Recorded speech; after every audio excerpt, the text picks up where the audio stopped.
Start करने वाले हैं प्रैक्टिस सेट 1.2 ज्योमेट्री का। ठीक है, एक चीज याद रखना, हम लोग को इसमें क्या करना है वो मैं पूरा टोटली आप लोगों को बताऊंगा, लेकिन उसके पहले 4 अलग अलग तरह के थ्योरम्स हैं, उसको हमें यहाँ पे समझना पड़ेगा। ठीक है, थ्योरम्स में एक साथ में सारे बाद में बताऊंगा, बस वो लिखते कैसे थ्योरम को वो चीज यहाँ पे हम लोग समझने वाले हैं। ठीक है, तो यहाँ पे 4 थ्योरम, एक तो है बेसिक प्रोपोर्शन थ्योरम, दूसरा है converse of basic proportion theorem, तीसरा है एंगल बाइसेक्टर थ्योरम और चौथा है 3 पैरेलल लाइंस थ्योरम्स और एक और है पांचवा 2 पैरेलल लाइंस। ठीक है, तो हमें मैं यहाँ पे सबके बारे में बता देता हूँ, उसको लिखा कैसे जाता है, तो लोग फटाफट हमारे सम स्टार्ट करते हैं। ठीक है, तो सबसे पहला देखो basic proportion theorem, basic proportion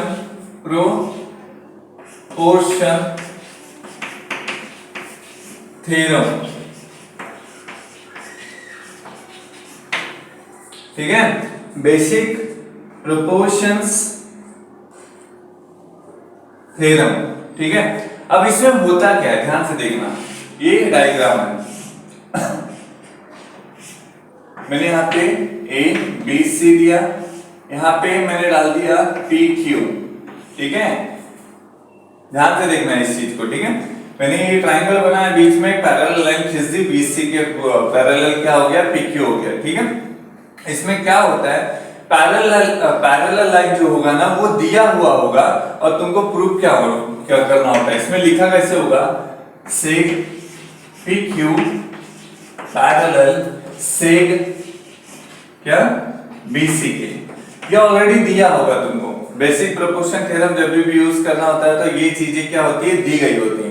हमको प्रूफ क्या करना होता है, उसमें प्रूफ करना होता है ये जो पार्ट है ना, जो ये देखो ये 2 साइड है ना, ये एक साइड ये AB और AC, AB और AC को देखोगे ना तो सेकंड वाली जो पैरेलल लाइन है ये एक हो गई, दूसरी वाली PQ ना ये क्या कर रही है, यहाँ पर इंटरसेक्ट कर रही है। ठीक है, किसको, AB को कौन इंटरसेक्ट कर रहा है, P पॉइंट, और AC को कौन इंटरसेक्ट कर रहा है, Q पॉइंट। ठीक है, AP PB AQ QC। ठीक है, तो यही है बेसिक प्रोपोर्शन थ्योरम। तो यहाँ क्या आ जाएगा, AP अपॉन PB और दूसरे साइड क्या आ जाएगा, AQ अपॉन QC। ठीक है, तो ये बेसिक प्रोपोर्शन थ्योरम में ऐसा लिखा जाता है, एक ये रेशियो, एक ये पार्ट हो जाएगा, एक ये पार्ट हो जाएगा और दोनों क्या करोगे, रेशियो में लिख दोगे, और यहाँ पे भी 2 पार्ट होगा, उसको भी क्या किया जाएगा, रेशियो में लिखा जाएगा। ठीक है, तो ये बेसिक प्रोपोर्शन का बेसिक स्ट्रक्चर है। ठीक है, हम लोग डिटेल में इसको पढ़ेंगे जब सारे थ्योरम में एक साथ पढ़ाऊंगा। ठीक है, अब इसका क्या करो, स्क्रीनशॉट ले लो, फिर मैं सेकंड वाला थ्योरम बताता हूं आपको। अब ये सेकंड वाला थ्योरम देखो, converse of basic proportion theorem. Converse का मतलब होता है उल्टा। ठीक है, तो इसमें भी डायग्राम सेम होगा, बस तुमको दिया क्या होगा, प्रूफ क्या करना होगा।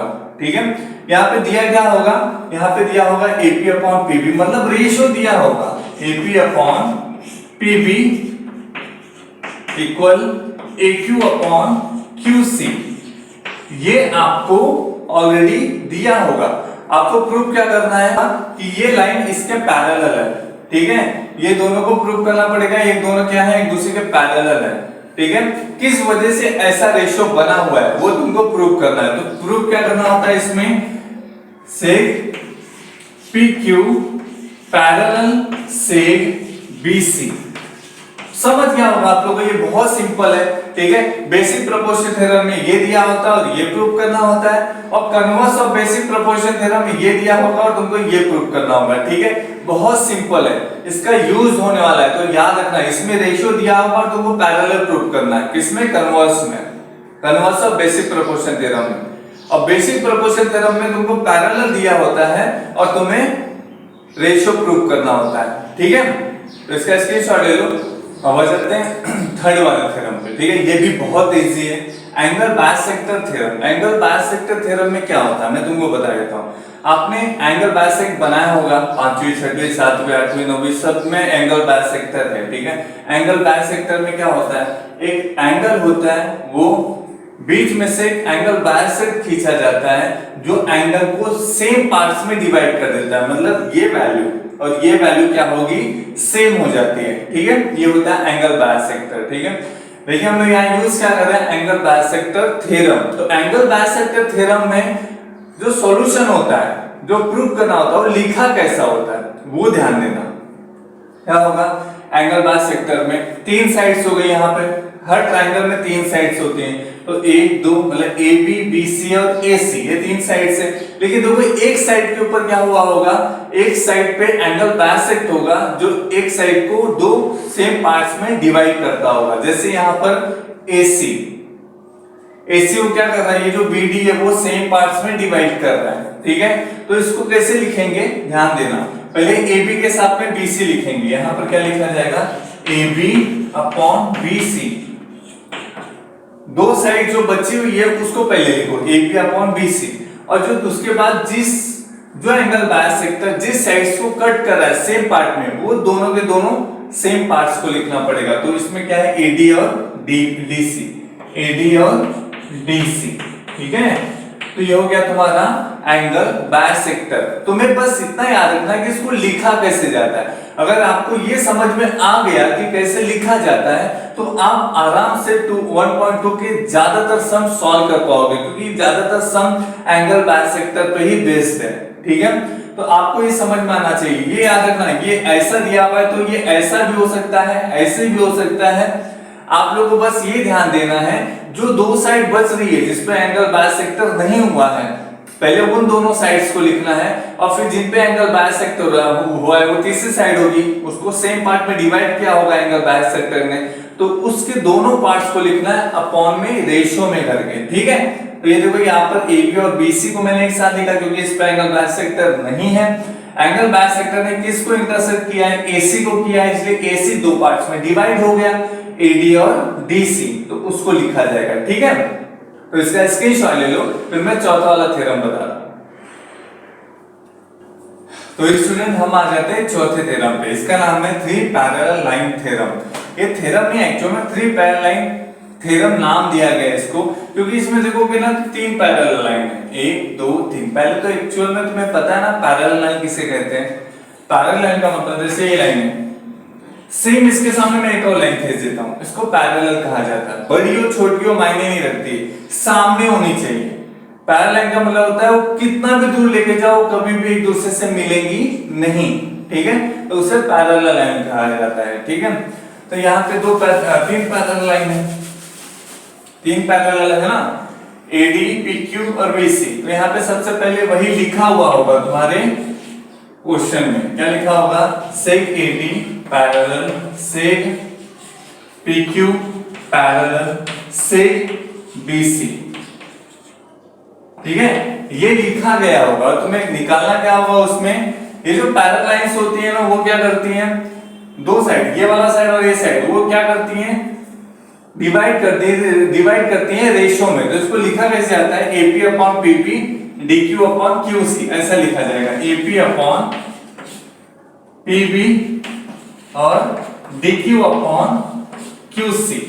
ठीक है, तो तुम्हें ये लिखने आना चाहिए। एक्चुअल में ना सबसे मेन चीज यही है कि इसको लिखा कैसे जाता है। अगर आपने इसको समझ लिया कि लिखना कैसे है इस चीज को, तो आप सारे सम आसानी से कर लोगे। थ्योरम का बेसिक पॉइंट क्या होता है कि इस थ्योरम में हमें इस डायग्राम के सॉल्यूशन को, मतलब जो प्रूव करना होता है उसको लिखना कैसे होता है। अब वो आता कैसे, यही निकालना होता है। हम क्वेश्चन में थ्योरम पूरा तो नहीं लिखते, थ्योरम के प्रूफ को लिखा जाता है कि वो प्रूफ क्या है और कौन सी वजह से आया, वो चीज लिखी जाती है। ठीक है, तो यहाँ पर हमको क्या याद रखना, 3 पैरेलल लाइन में ऐसा दिया होगा और हमको ये लिखने आना चाहिए। ठीक है, AP अपॉन PP और DQ अपॉन QC, कुछ भी नाम होगा उसे इस तरह से अलग अलग करके लिखने आना चाहिए। जो बीच वाला लाइन है ना, वो ऊपर ये दोनों के दोनों साइड्स को क्या करेगा, दो पार्ट्स में डिवाइड कर देगा, रेशियो में डिवाइड कर देगा। तो लिखेंगे कैसे, AP अपॉन PP और DQ अपॉन QC। ठीक है, तो ये चौथा थ्योरम हो गया।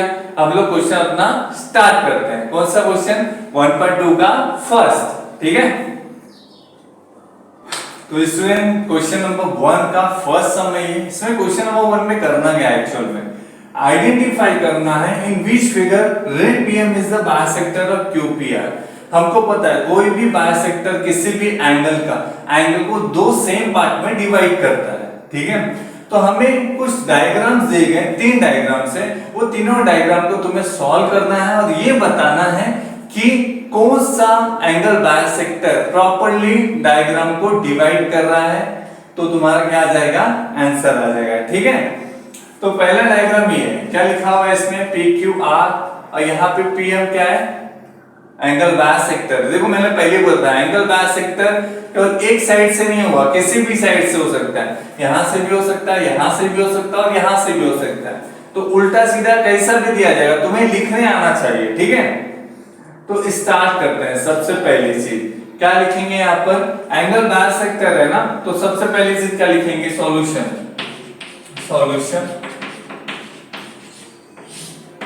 सॉल्यूशन में यहाँ पर गिवन, ये सब को लिखने की जरूरत नहीं है, एक्चुअल में गिवन तो दिया हुआ है, यहाँ पे सारा चीज वैल्यू सबकी दी गई है, आप चाहे तो लिख सकते हैं गिवन, लेकिन मैं डायरेक्ट आपको क्या बताऊंगा, सॉल्यूशन बताऊंगा, ठीक है।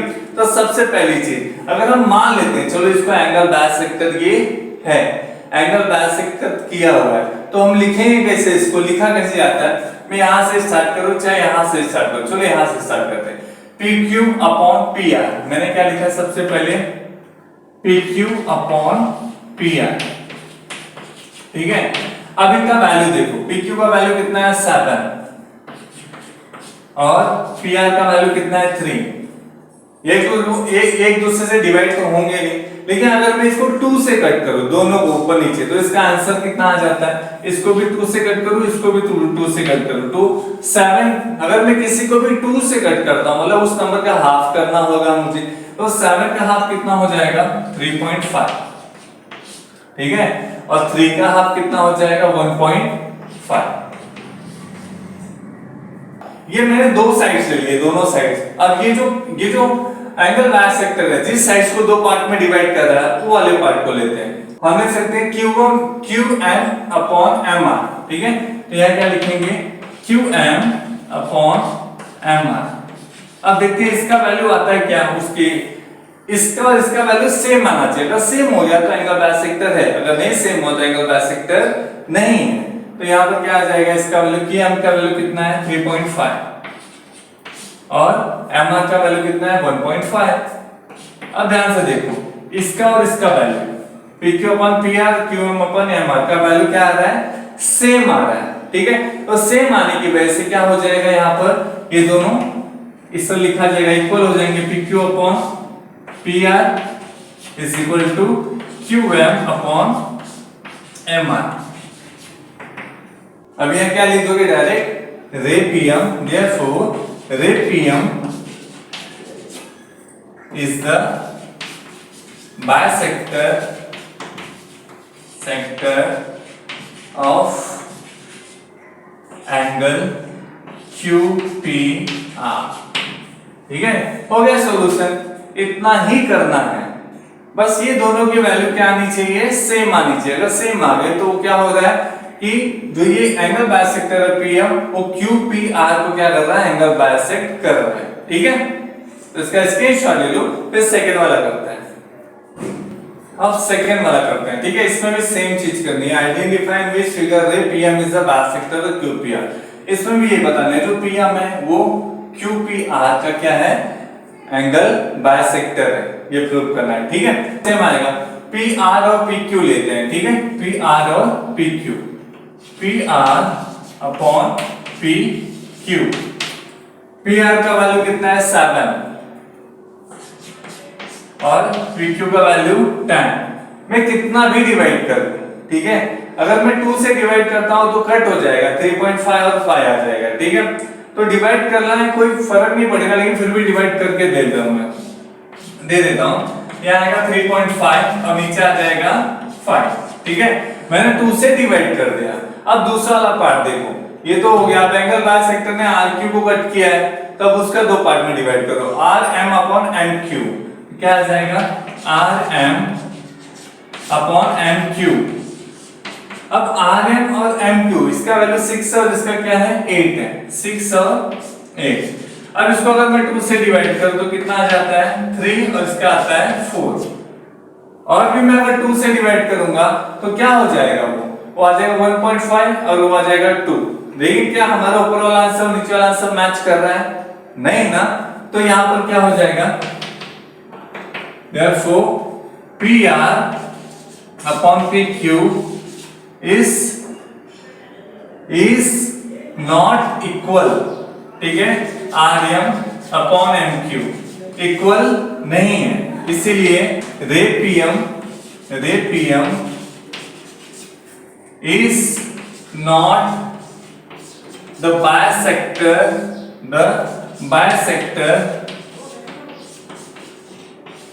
of angle QPR, ठीक है। वो F थोड़ा अजीब सा बन गया है, उसको मैं थोड़ा राइट कर लेता हूं, ठीक है। एंगल बाइसेक्टर ऑफ QPR, ठीक है, समझा? ये बहुत इजी है, बस ये दोनों पार्ट इक्वल करना है। तो ये दोनों इक्वल हो रहा है तो एंगल बाइसेक्टर है, अगर इक्वल नहीं हो रहा तो एंगल बाइसेक्टर नहीं है, ठीक है। इसका स्क्रीनशॉट ले लो, फिर थर्ड वाला करते हैं। तो स्टूडेंट हम आ गए क्वेश्चन नंबर 1 के थर्ड पर। तो इसको सॉल्व करते हैं। देखो डायग्राम देखो, इसका डायग्राम कैसा दिया हुआ है। अब इस समय इस साइड में आ गया एंगल बाइसेक्टर, ठीक है। तो हमारा स्टार्टिंग पोजीशन क्या होता है, ये पार्ट तो मुझे बाद में लिखना है, पहले जिस पे एंगल बाइसेक्टर नहीं है वो दोनों पार्ट को लिखेंगे। तो कौन सा पार्ट आएगा, PQ अपॉन PR, ठीक है। तो क्या लिखेंगे, PQ अपॉन PR, ये मैंने लिख दिया। इसका वैल्यू क्या है PQ का है 9 और PR का कितना है 10, ठीक है। अब दूसरा वाला वैल्यू भी लिख लेता हूं। अब मैंने PQ लिया था ना, PQ, अब दूसरा Q से स्टार्ट करना है, QM अपॉन MR। तो यहां आएगा QM अपॉन MR। QM का वैल्यू कितना है 3.6 और MR का वैल्यू कितना है, यहां पर MR का वैल्यू दिया है 4, ठीक है। अब क्या करना है, बहुत सिंपल है। अब इसको इक्वल कैसे होगा ये ध्यान देना। यहाँ पे अगर 4 से मल्टीप्लाई करो, 4 से मल्टीप्लाई करके देखते हैं, ऊपर भी और नीचे भी। और यहाँ पे क्या करते हैं, 10 से मल्टीप्लाई करके देखते हैं, ऊपर भी और नीचे भी। देखते हैं आंसर सेम आता है या नहीं, ठीक है। तो 9 4 जा 36 और 10 4 जा 40। यहाँ पे 3.6 का अगर मैं 10 से मल्टीप्लाई करूंगा, बस पॉइंट हट जाएगा वहां से और क्या आ जाएगा 36। अब 4 10 जा कितना हो जाएगा 40। अब देखोगे तो आंसर सेम आ गया है, ठीक है।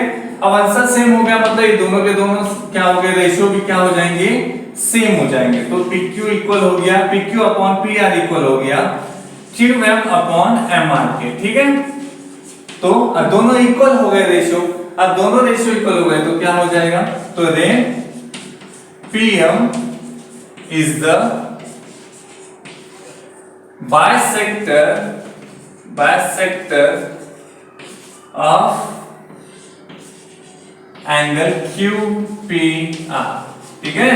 बस ये दोनों के दोनों रेशियो क्या होने चाहिए, इक्वल होने चाहिए। रेशियो इक्वल मतलब तुम्हारा आंसर आ जाएगा, ठीक है। इसका स्क्रीनशॉट ले लो, फिर हम क्वेश्चन नंबर 2 स्टार्ट करते हैं, ठीक है। तो स्टूडेंट हम आ गए क्वेश्चन नंबर 2 पे, बहुत इजी है। देखो इसमें वैल्यूज क्या क्या दिए हैं, PM का वैल्यू 15, PQ का वैल्यू 25, PR दिया 20, NR दिया 8। ध्यान से देखना, PM दिया हुआ है, PM ये वाला पार्ट दिया हुआ है, ठीक, चलो। लेकिन PQ दिया हुआ है टोटल पूरा। देखिए हमको चाहिए क्या होता है, MQ, है ना। बेसिक प्रोपोर्शन थ्योरम में हम यही लिखते हैं ना, PM अपॉन MQ लिखते हैं ना। लेकिन यहाँ PM के साथ में PQ दिया, मतलब MQ निकालना है, ये फाइंड करना होगा हमको, ठीक है। अब दूसरा PR, पूरा PR दे दिया, ठीक है। PR का वैल्यू दिया, NR दिया, ये दिया हुआ, ये भी फाइंड करना पड़ जाएगा। तो देखोगे ना ध्यान से, तो ये लाइन पे देखो, ये PMQ एक ही लाइन के ऊपर है, कॉलिनियर से। कॉलिनियर मतलब एक ही लाइन पे 3 पॉइंट बन रहा है ना, तो उसको कैसे लिखेंगे, PQ, जो PQ है उसके अंदर 2 पार्ट आ रहे हैं, कौन से, PM और MQ आ रहे हैं। तो यहां वही लिखेंगे PM और प्लस MQ। अगर मैं PM और MQ को प्लस करता हूं तो पूरा क्या आ जाएगा PQ। और किस वजह से आया ये, कॉलिनियर की वजह से। तो यहां लिखेंगे PMQ, क्या है ये, कॉलिनियर है, ठीक है। अब PQ का वैल्यू कितना है, PQ का वैल्यू कितना है यहाँ पर 25, pm का वैल्यू कितना है 15 प्लस mq। अब ये 15 को इस साइड लेके आ जाओ, प्लस में इधर आएगा तो क्या हो जाएगा माइनस, और 25 minus 15 is equal to mq।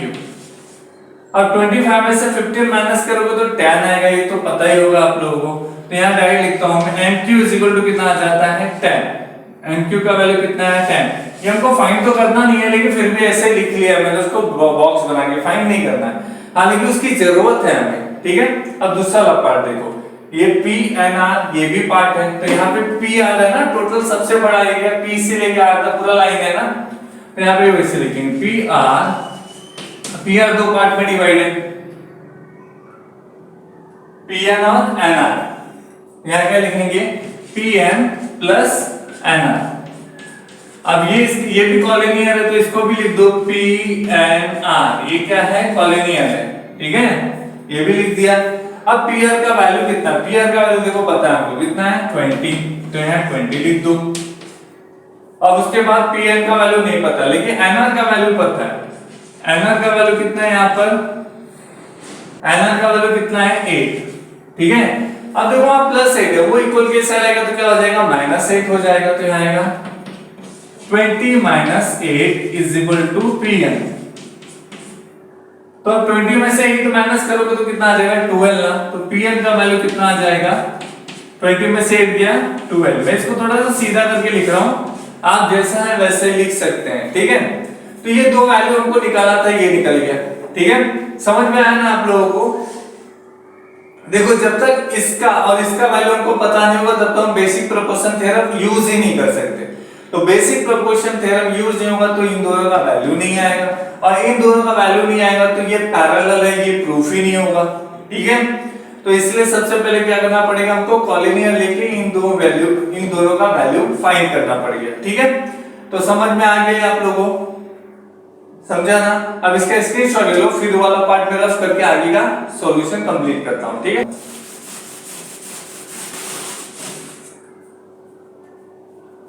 तो इसका वैल्यू कितना निकाला था हम लोगों ने, इसका वैल्यू निकाला 10, इसका निकाला 12, ठीक है। अब ध्यान से देखना इसको। अब क्या करेंगे, इसको आगे वाला पार्ट हम लोग सॉल्व करते हैं। आगे वाला पार्ट कैसे सॉल्व करेंगे, pm अपॉन mq लिखेंगे, तो यहां लिखेंगे pm अपॉन mq। pm का वैल्यू कितना है, pm का वैल्यू यहां दिया है 15, और यहां पर mq का वैल्यू कितना निकाला है 10। अब इसको कट कर लो, ये 3 जा और ये 2 जा, तो यहाँ कितना आएगा 3/2। मैंने कौन से टेबल से कट किया, उसे 5 के टेबल से, तो 5 3 जा 15 और 5 2 जा 10, ठीक है। याद रखना उसके बाद का पार्ट है ये, वहां तक कंप्लीट हुआ उसके बाद ये स्टार्ट करेंगे। अब दूसरा पार्ट क्या है, यहाँ पर pn अपॉन nr, तो यहाँ आएगा pn अपॉन nr। तो pn का वैल्यू कितना निकाला हम लोग ने 12, तो यहाँ निकला 12, और nr का वैल्यू कितना है, nr का वैल्यू है 8। अगर मैं इसको डिवाइड करता हूं तो कौन से टेबल से डिवाइड होगा, दोनों, देखो 4 के टेबल से दोनों डिवाइड हो जाता है, तो यहाँ पे 4 3 जा 4 2 जा, तो यहाँ पे भी कितना आता है 3/2, ठीक है। अब देखो दोनों का वैल्यू सेम आ गया, अब दोनों का वैल्यू सेम आ गया तो क्या होता है पता है ना, ये दोनों के दोनों क्या हो जाएंगे, रेशियो सेम हो जाएंगे। तो pm upon nq is equal to pn upon nr, ठीक है, ये सेम हो गया। अब क्या होगा, जब रेशियो सेम हो जाता है, समझो ये इसके सेम ये इसके सेम, दोनों एक दूसरे के सेम हो गए, तो क्या हो जाएगा, फिर हम लोग क्या यूज कर सकते हैं, converse of basic proportion theorem, और हमारा आंसर आ जाएगा। तो यहां लिखेंगे लाइन डायरेक्ट लिख सकते हो nm पैरेलल इसके साइड RQ, लेकिन रीजन लिखना बहुत ज्यादा जरूरी है। रीजन क्या लिखेंगे, कन्वर्स ऑफ बेसिक प्रोपोर्शन क्या है, थ्योरम। ये लिख दोगे तुम्हारा आंसर कंप्लीट, ठीक है। यहाँ पे तुम्हारा आंसर क्या हो गया, कंप्लीट हो गया, ठीक है। तो इसका स्क्रीनशॉट ले लो, फिर हम क्वेश्चन नंबर 3 स्टार्ट करते हैं। तो स्टूडेंट हम आ गए क्वेश्चन नंबर 3 पे। ये बहुत इजी है, मैंने पहले ही बोला था कि इस 1.2 में ज्यादातर जो सम्स है वो किसके पे बेस्ड है, एंगल बायसेक्टर थ्योरम पे। ठीक है, तो देखो ये सम भी एंगल बायसेक्टर पे ही बेस्ड है। ठीक है, इसमें क्या लिखा है क्वेश्चन में, इन ट्रायंगल MNP, ठीक है, ये ट्रायंगल के अंदर NQ जो बायसेक्टर है, NQ जो वो बायसेक्टर है किसका, NK, मतलब ये दोनों पार्ट क्या हो गए, सेम हो गए। बायसेक्टर है मतलब वो दोनों पार्ट क्या हो गए, सेम हो गए। तो सबसे पहले यही चीज हम लोग लिखेंगे, क्या लिखेंगे, इन ट्रायंगल MNP क्या लिखा हुआ है, NQ is a bisector of M, NQ is a bisector of angle M, ये लिख दिया। ठीक है, अब जब बायसेक्टर है तो हम उसके आगे की चीजें लिख सकते हैं, रेशियो में करके लिख ही सकते हैं ना। तो ये लिखेंगे NM अपॉन NP, क्या लिखेंगे, NM अपॉन NP, ये इक्वल हो जाएगा किसके, अब NM पहले लिए थे तो M से स्टार्ट करोगे तो NQ upon QP, NQ upon QP। Reason क्या लिखोगे, angle bisector theorem, angle bisector theorem. ठीक है, ये लिख देंगे। अब क्या करना है, बस वैल्यू पुट करना है। NM का वैल्यू कितना है, देखो यहाँ पे MN और NM एक ही है ना, तो MN का वैल्यू कितना है यहाँ पे 5, तो यहाँ लिखेंगे 5। NP का या PN का वैल्यू कितना है 7, तो वो लिख दो 7। NQ का वैल्यू कितना है 2.5 और QP तो हमको फाइंड ही करना है। ठीक है, QP क्या करना है, हमको फाइंड करना है। अब क्या करना है, इसके बाद क्रॉस मल्टीप्लाई, बस इसमें क्रॉस मल्टीप्लाई करने आना चाहिए आपको। क्रॉस मतलब QP का 5 से मल्टीप्लाई करना है, तो यहाँ आ जाएगा QP मल्टीप्लाई 5, मल्टीप्लाई होगा तो नहीं, तो ऐसे लिख देंगे। और दूसरा 7 का 2.5 से मल्टीप्लाई करना, तो 7 मल्टीप्लाई कितना हो जाएगा 2.5। अब क्या करना है, ये जो 5 है उसको उस साइड लेके जाओ, यहाँ मल्टीप्लाई में ना 5 तो उस साइड आएगा तो क्या हो जाएगा, डिवाइड हो जाएगा। तो यहाँ आएगा QP इज इक्वल टू 7.5,